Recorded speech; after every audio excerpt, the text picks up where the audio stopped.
Good evening and welcome. Tonight, the All Progressives Congress holds grand final of its presidential campaign in Lagos as its presidential candidate promises to work hard for the country if elected. North Central women supporters of the People's Democratic Party promise to deliver the region to its presidential candidate Atiku Abubakar.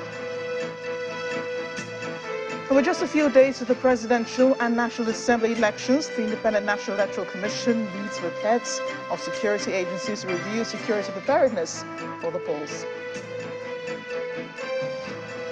On business news tonight, federal, state and local governments share 750 billion naira as revenue for the month of January as latest allocation drops by 240 billion naira. On sports news tonight, seven-time under-20 African champions, the Flying Eagles, seek redemption against the Young Pharaohs of Egypt in Wednesday's African under-20 Nations Cup showdown at the Cairo International Stadium. And from Abuja, the nation's capital, Vice President Yemi Osinbajo says that collaborations leading to sabotage in the oil and gas industry must be stopped and perpetrators brought to book. And in international news from London, days before the one-year anniversary of Russia's invasion of Ukraine, Vladimir Putin has blamed the West for the war in a long speech in Moscow. It's just 4 days of the presidential and National Assembly elections, and the campaigns are on the home stretch now. Today, the All Progressives Congress and its presidential candidate Bola Tinubu held the grand finale of its presidential campaign in Lagos.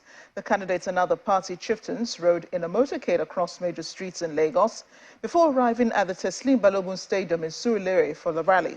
The rally was attended by President Muhammadu Buhari, President of the Senate Ahmed Lawan, Speaker of the House of Representatives Femi Gbajabiamila, and other party leaders. The APC flag bearer promised to work hard to make the country better if elected president. The city boy, as he's called in some of his outings, is coming home.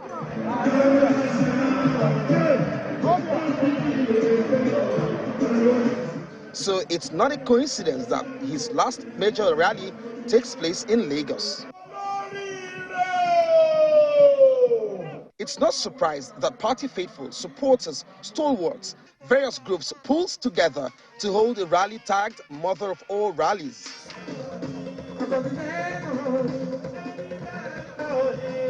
The Teslim Stadium in Surulere had the numbers replicated as can be seen mostly during major football matches, with loads of music to accompany the waiting. As he arrives at the arena, he has come with the president whose job he is hoping to have come May 29, 2023.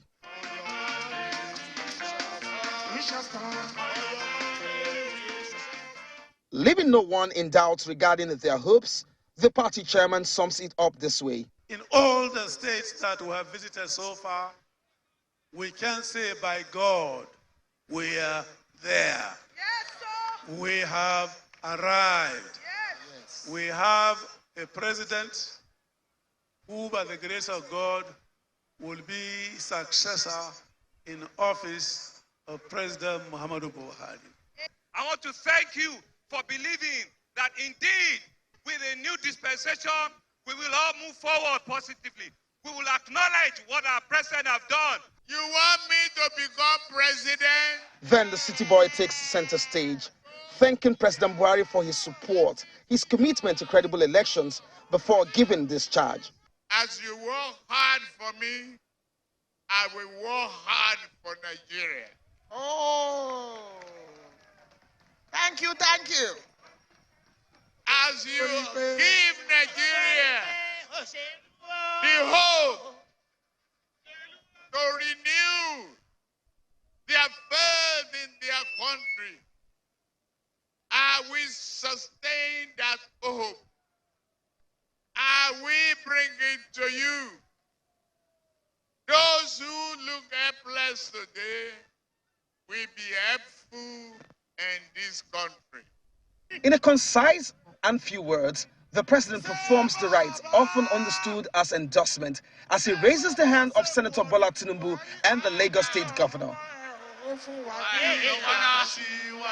the hand of the next president of the Federal Republic of Nigeria, Mohammed Tinubu, and the governor of Lagos State, Sam Olu.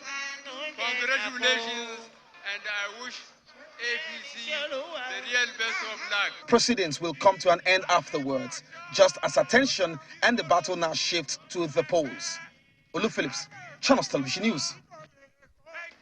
Meanwhile, the People's Democratic Party's women in the North Central geopolitical zone have promised to deliver their states to Mr. Atiku Abubakar in Saturday's presidential election. They made the promise during a one-day town hall meeting held in Abuja, where the wife of the PDP presidential candidate, Mrs. Titi Abubakar, assures of her husband's plan to give women and youth 60% inclusion if he's elected president. Our correspondent, Emperor Simon, reports.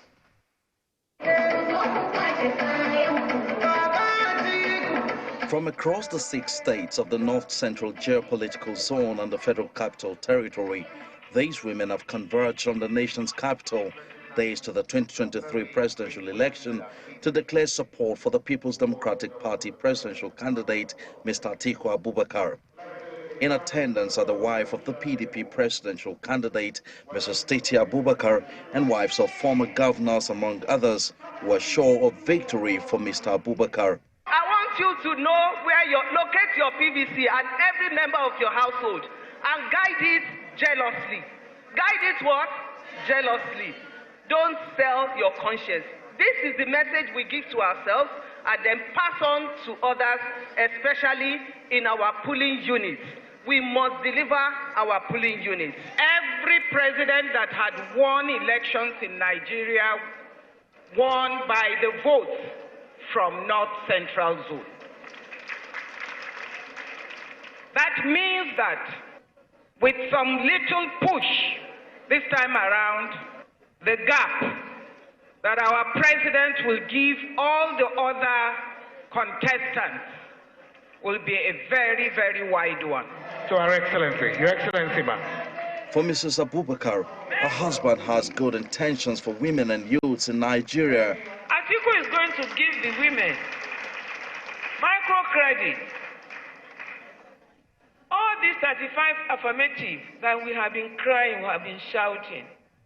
You all have said it, that behind it, it is beside now. It is not behind. Beside any successful man, there must be a woman. And not just a woman, but a very strong-hearted woman. And who is that woman? It is Titi Layo. In less than 96 hours, these women hopefully will be exercising their franchise, and Mr. Atiku Abubakar will be counting on their votes to make his way to the presidential villa. Emperor Simon, Channels Television News.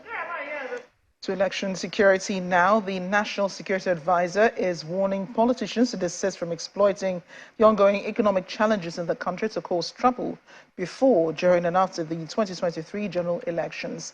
The NSA, whose comments were made by a representative at the meeting of the Interagency Consultative Committee on Election Security in Abuja, noted the actions of some politicians have led to violence in some states.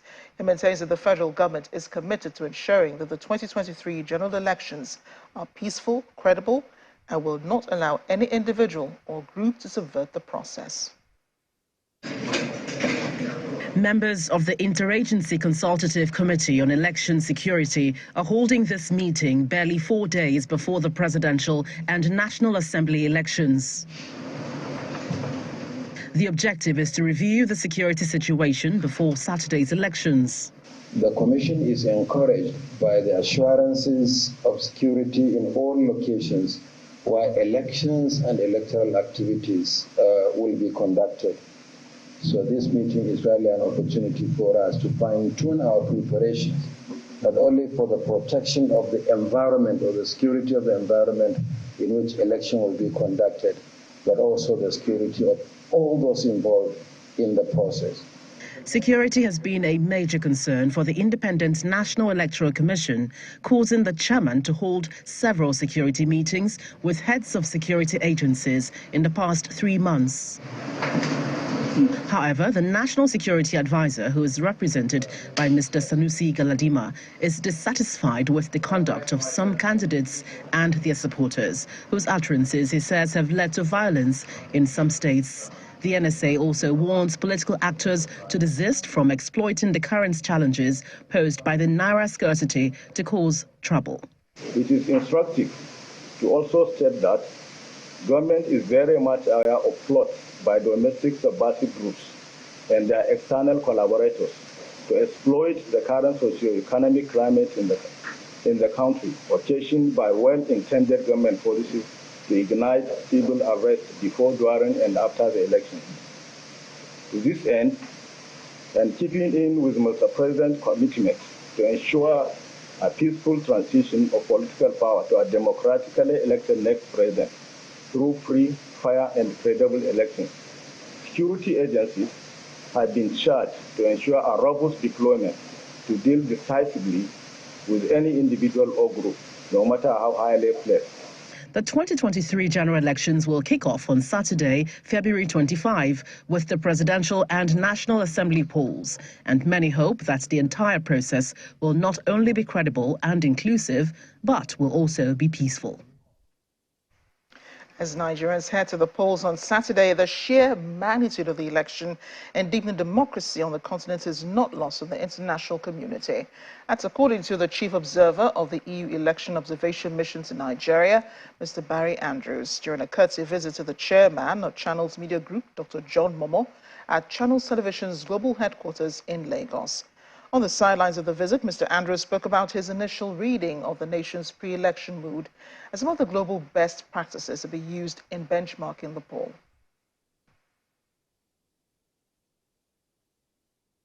The scale of it is quite extraordinary, with 175,000 polling units. We understand that there are 800,000 polling staff, 1.5 million people who are designated polling agents by the parties. So it's a scale that's quite extraordinary, and it is important to Nigeria, but it's also important to the region, and it's important for deepening the roots of democracy across Africa.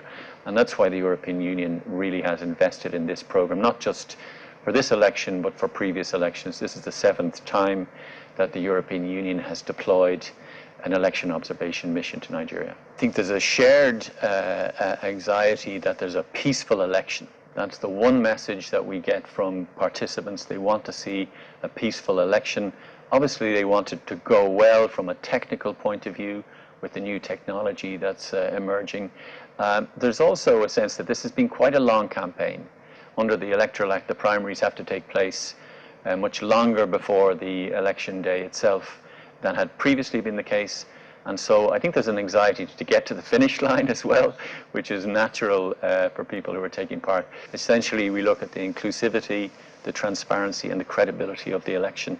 The moving parts in this election, everybody's familiar with, around INEC and making sure the judiciary play their role, around the new technology, and of course around security. And the issue around Naira has also been a factor in this election. So we're trying to figure out all of those moving parts. And while we won't validate the election or decide yes or no, we will give a general picture, and people can draw the conclusions from that. In part two, after the break, Vice President Yemi Osinbajo raises concerns about collaboration sabotaging the oil and gas industry. The perpetrators must be brought to book. That's in a moment. Please join us again.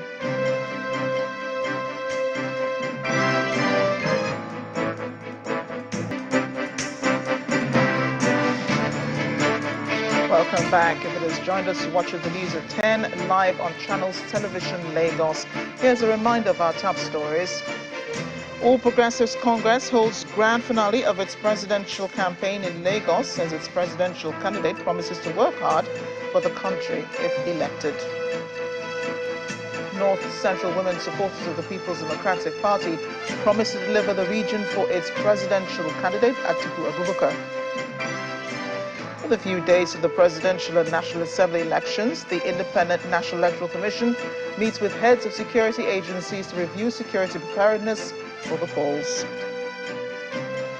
And nearly 1 year after Russia's invasion of Ukraine, U.S. President Joe Biden, in a speech in Poland, says Kyiv stands strong and Ukraine will never be a victory for Russia.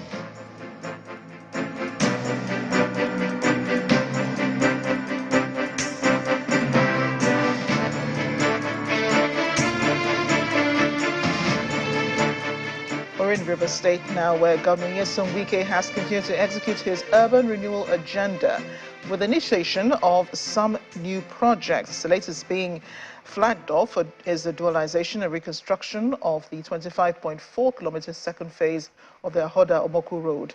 Addressing the people from the two benefiting local government areas, the governor encouraged them to participate in the February and March elections, but says the votes must be for his preferred candidates. Our distinguished guests. 2 months after inaugurating the first phase of the dualized Ahoda-Omoku Road, Governor Nyesom Wike of River State is back in the area to flag off the construction of the second phase.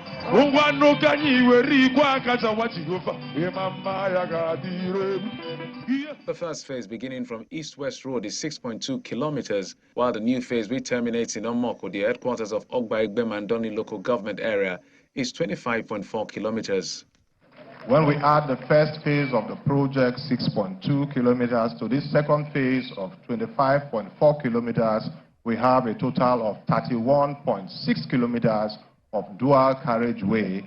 And if I'm not mistaken, I believe I'm very correct, this will be one of the longest dual carriageways in River State as it is. The benefits of this project cannot be overemphasized. The governor, whose tenure terminates soon, assures that the project with a deadline of 18 months will not be stalled when he leaves office. The man who is coming to take over from me will have to complete the project.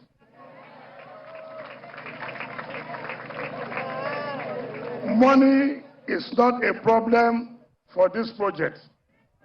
We have had arrangements with Julius Berger where every month from our internally generated revenue, we are giving them 4 billion naira.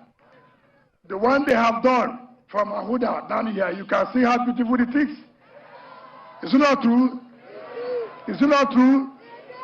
It's also urging the people to be fully mobilized for Saturday's election and vote for his preferred candidates to sustain the development in the area. You have to play your own game to make sure those who have told you to vote for, you vote for them. Is it not? Is it not?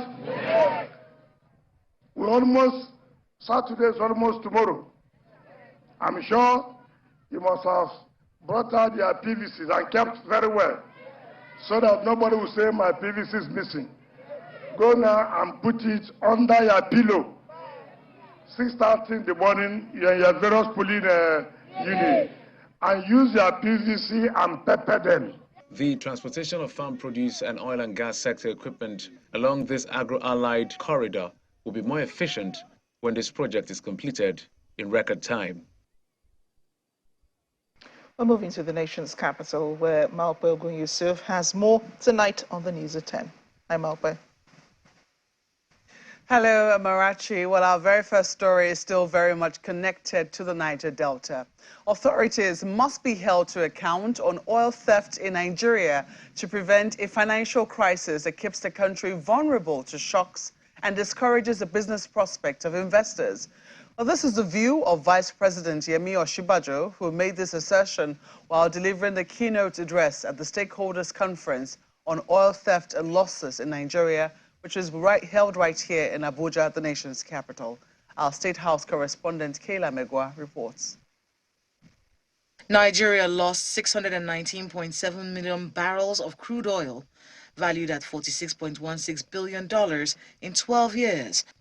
These frightening figures have necessitated the convergence of Nigeria's oil sector value chain in Abuja, who have noted the need for proper collaboration to stop this menace.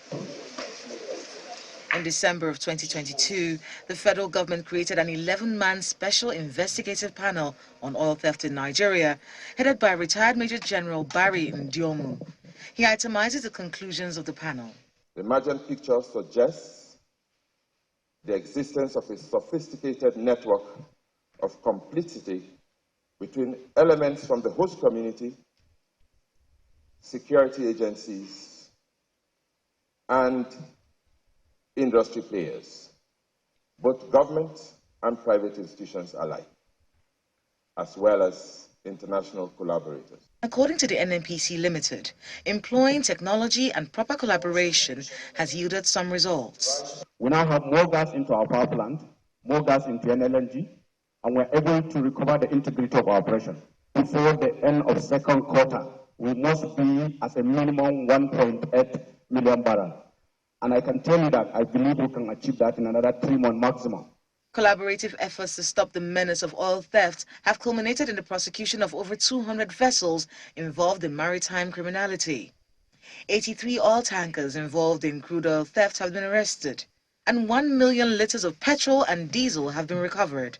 The Vice President believes more must be done, decrying what he describes as the affront on Nigeria's sovereignty. A crime so grievous cannot simply be a subject of summitry, a subject of discussion. People must do their jobs, and if they are unable to do them, then there must be an accounting for such failures. Figures shared at today's conference show an increase in oil production from 800 million barrels per day to about 1.63 million barrels per day, and they're attributing this increase to the efforts by the panel, stakeholders, and the federal government to stop crude oil theft in the country. Now, according to the Vice President, while the federal government does its part, local communities, especially governments in local communities, must ensure that that 13% derivation is actually used to build those communities, saying that this particular collaborative sabotage effort must be brought to an end. Kayla Megwa, Channels Television News. We're talking about crude oil. A recognition long overdue might have finally been given as President Muhammadu Buhari performed the groundbreaking for the construction of the Loibiri Museum and Research Center in Ogbia local government area of Bayelsa State today. He was represented at the ceremony by the Minister of State for Petroleum Resources, Timipre Silva, who says the project has finally achieved time-tested reputational capital of recognizing Loibiri as the premier location for first oil discovery in Nigeria. The landmark project is a partnership between the Petroleum Technology Development Fund, PTDF, Nigerian Content Development and Monitoring Board, NCDMB, Shell Petroleum Development Company, SPDC, and the Bayelsa State Government. Historically known for the location where crude oil was first discovered in commercial quantity in Nigeria, a Loibiri community in Ogbia local government area of Bayelsa State is finally having a national monument to permanently recognize its contribution to the flurry of oil and gas activities in Nigeria. This groundbreaking for the construction of the Loibiri Museum and Research Center is part of President Muhammadu Buhari's commitment to leave lasting legacies in key sectors of the economy.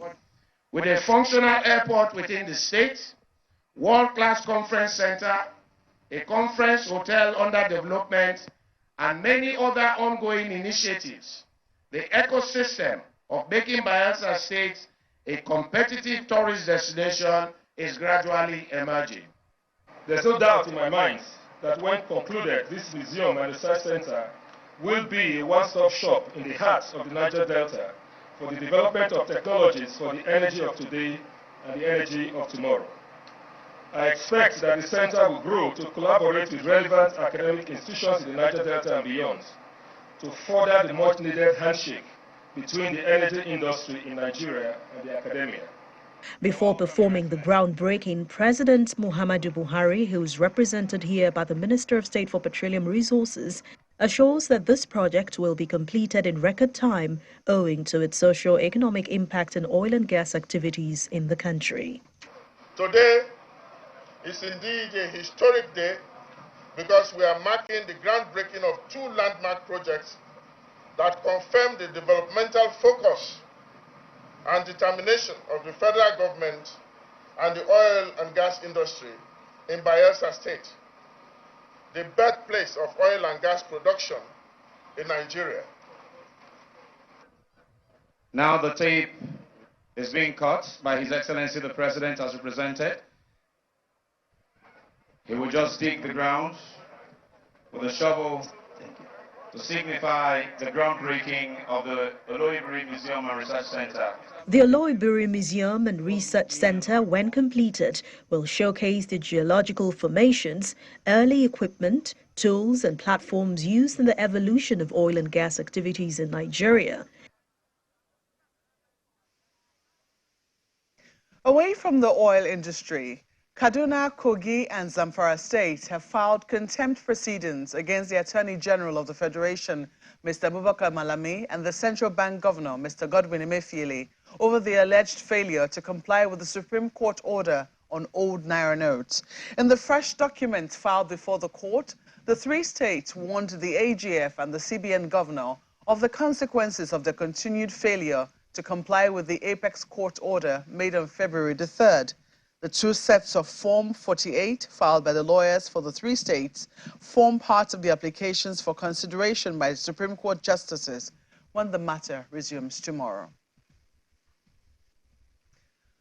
Still ahead on the news at 10, federal, state and local governments share 750 billion naira as revenue for January. Latest allocation drops by 240 billion naira. That's on business news. Do join us again.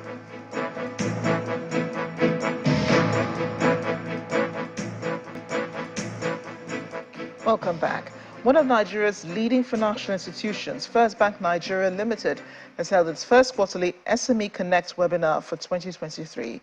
The virtual event, which had in attendance over 1,000 participants, including business owners, experts in digital marketing, and a senior official of the bank, aims to keep businesses informed on leveraging the social media for financial success while educating them with skills and knowledge on current business trends. And why you should grow it. So the first thing I want to... Tagged Leveraging Social Media for Business Success, Best Practices and Strategies for Building Your Brand and Growing Your Audience.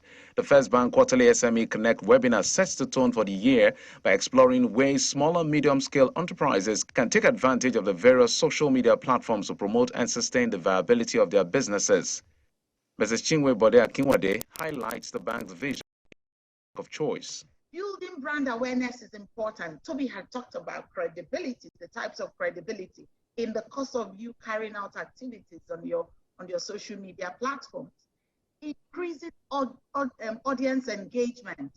If you post something today and nobody liked it, nobody looked at it, nobody shared it, I think it should give you a bit of a concern because clearly there is no engagement that is going on. On their part, a social commerce entrepreneur, Michael Olaroaju, and a digital marketing entrepreneur, Toby Asehinde, share secrets that business owners need to increase their skills and grow their business. You have to examine your target audience, right? There's what we call customer avatar. These are some of the things we teach, we train our students on how to understand, okay, how do I target, who exactly are my customers? It's very simple. By targeting your ideal customer, optimizing your ads for conversion, and using the campaign budget optimization, with this, you can significantly increase your sales and grow your business. The two speakers have actually done absolutely amazing work. Mrs. Bode Akinwade also asks entrepreneurs to create quality content that would attract customers to their brands. Nurturing the leads in the middle of your sales funnel is very essential. If you've gotten all the email numbers and all the email addresses in this world, you've gotten all the phone numbers in this world, and you do nothing with them, it's as good as you not even being out there. With the success of this year's webinar, First Bank says it has reaffirmed its commitment as an SME-focused brand to help them tap into opportunities provided by technology. More business news now. Here's Anne Wawodo. Thank you, Amarachi. Hello and welcome to Business News.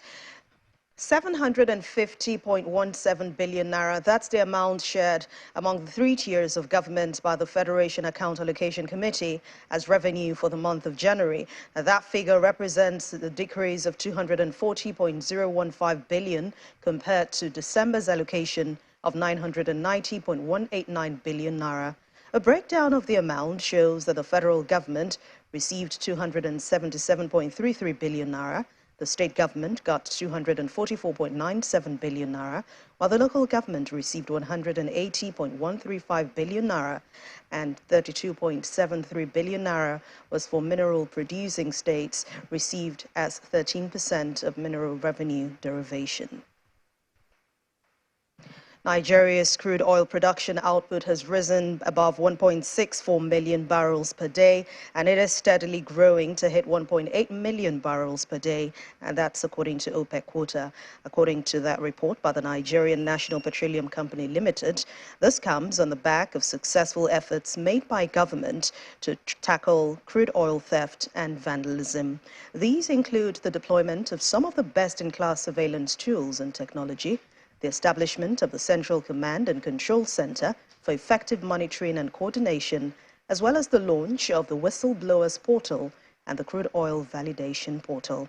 In August last year, oil theft forced Nigeria's production down to 1.1 million barrels per day, far below the OPEC quota for the country. We head to Nigeria's stock market now, where it recorded the first decline within the week. The color is red today. Some investors took profit on recent gains recorded on the NGX. Let's hear the details from Inijon Mekwa.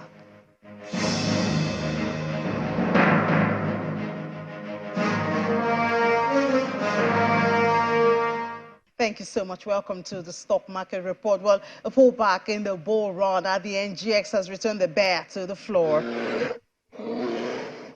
And there we see that the all-share index reflects this, is in the red, 0.06%, still doing 54,000 though, and the 29 trillion naira, even though we've lost that 9 that we had here, is down to 5. Now, the banking counter, they led the sectors, or the sectors that led to this red that we see. The Fugas, Access Co, it lost 15 kobo, GT Co lost 10 kobo, UBA lost 5 kobo, FBN Holder lost. So I mean, we shouldn't be surprised that the most liquid counter took the market down today after dropping 0.38%. Oil and gas still managed to hold on to the green, even though they are not doing as much as they did yesterday. Consumer goods, we had International Railways share 20 kobo, and that's why we see that. And now when we look at the top trades for today, who are those leading? There you have it. Of course, it's the most liquid counter, from Access Co to Zenith Bank to GT Co. They are the drivers of the market today. Profit taking on them led. But I mean, let's not lose hope. It's still early in the week, even though we're counting down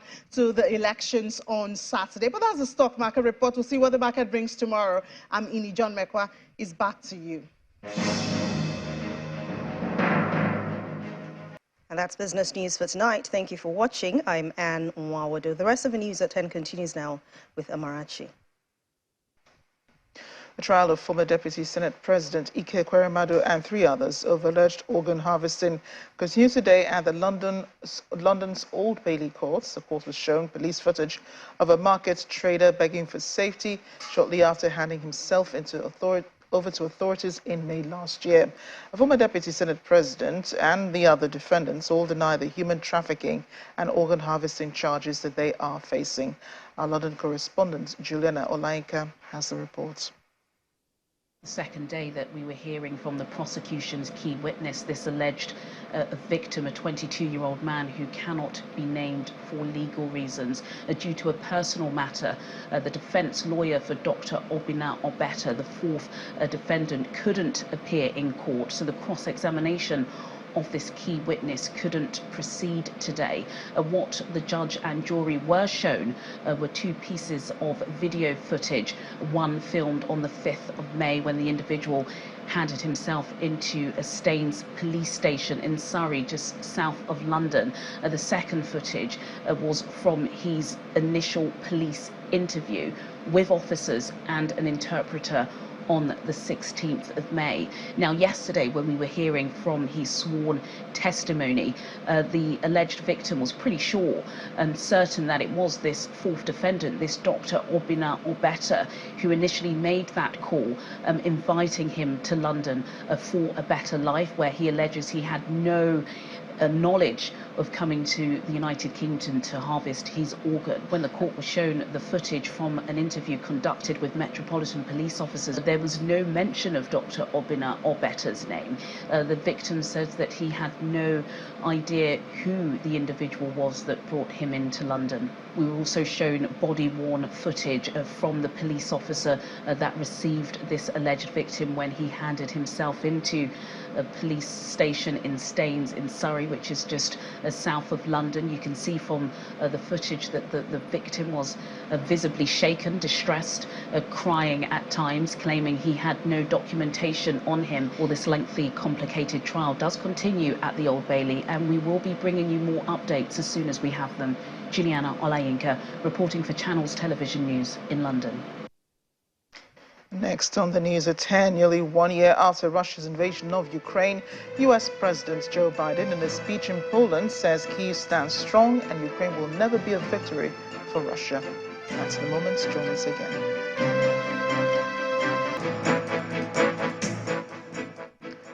Welcome back to the news at 10. U.S. President Joe Biden says Ukraine will never be a victory for Russia, reiterating the U.S. rock-solid commitment to NATO in a speech in Warsaw this evening. Simon Pusey has more in Around the World in 5. Good evening and welcome to the Channel's studios here in London with your international news around the world in 5. Days before the one-year anniversary of Russia's invasion of Ukraine, Vladimir Putin has blamed the West for the war. In an almost 2-hour-long speech, he said Russia was defending people's lives, claiming that Russia is not fighting Ukrainians and describing them as hostages instead. He blamed the West for provoking the war and escalating it, saying the United States and its allies sought limitless power. In the only major announcement, he said he was suspending Russia's participation in a major arms control agreement with the United States. The announcement by Russia that it's suspending participation in the START is deeply unfortunate and irresponsible. We'll be watching carefully to see what Russia actually does. We'll, of course, make sure that in any event we are postured appropriately for the security of our own country and that of our allies. In response, Joe Biden made his own speech during a visit to Poland, saying the war in Ukraine was a battle for democracy. In the capital Warsaw, the US president stressed the vital role the United States has played in galvanizing Western backing for Ukraine. Ukraine will never be a victory for Russia. Never.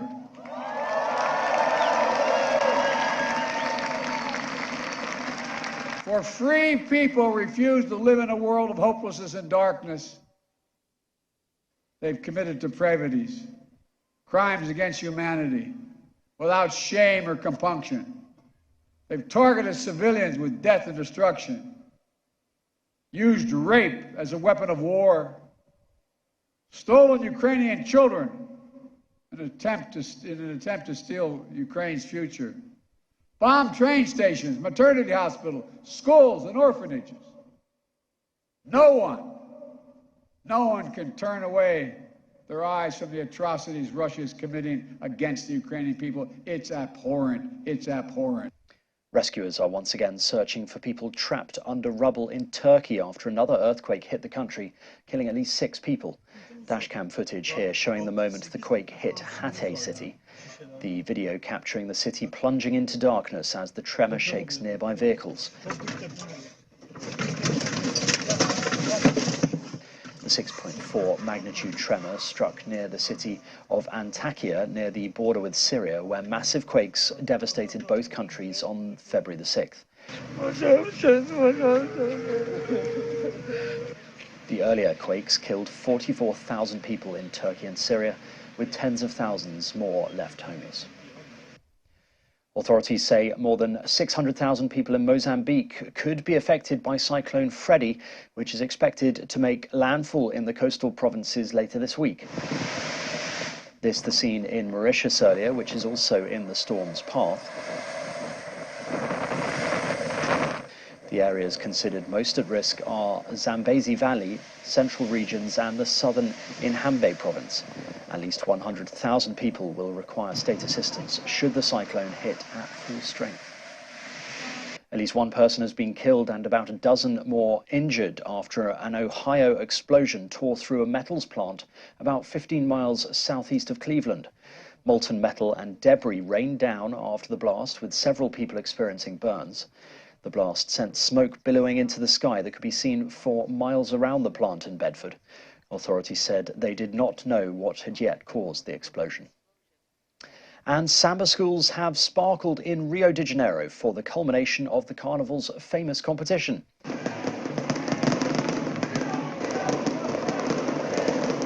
The remaining 6 schools vying for this year's trophy marched through the Sambadrome with glitter, feathers and elaborate costumes and floats, delighting thousands of onlookers. While the processions are famous for their festive atmosphere, the competition between samba schools is fierce. First place results are bragging rights among Rio's mostly poor communities. This year's winner will be named on Wednesday.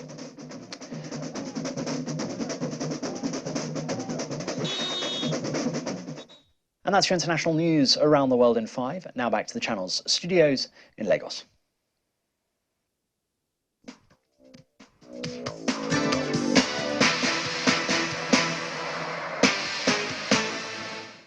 Many thanks, Simon. Welcome to Sports News. Nigeria's Flying Eagles will be gunning to get back on track in the ongoing Africa Under-20 Nations Cup as they trade tackles with host nation Egypt on match day 2 on Wednesday at the Cairo International Stadium. The Nigeria Under-20 men's team lost narrowly to the junior Teranga Lions of Senegal 1-0 in the opening game on Sunday, but still stand a chance of qualifying for the quarter-final stage of the competition. Leeds United FC has announced the appointment of former Watford boss Javi Gracia as the new manager of the relegation-threatened Premier League club. Now, the Spaniard, who led the Hornets to the 2019 FA Cup final, has signed what Leeds described as flexible contract to replace Jesse Marsh, who was sacked on February the 6th. Kevin De Bruyne and Aymeric Laporte did not train earlier today as Manchester City prepared for their first leg of the Champions League last 16 tie against RB Leipzig on Wednesday night. Both featured in the club's 1-1 tie with Nottingham Forest at the weekend, but are missing from the 22-man squad tweeted by the English champions earlier today. And that's Sports News. I'm Ayotunde Balogun. It's back to you, Marachi.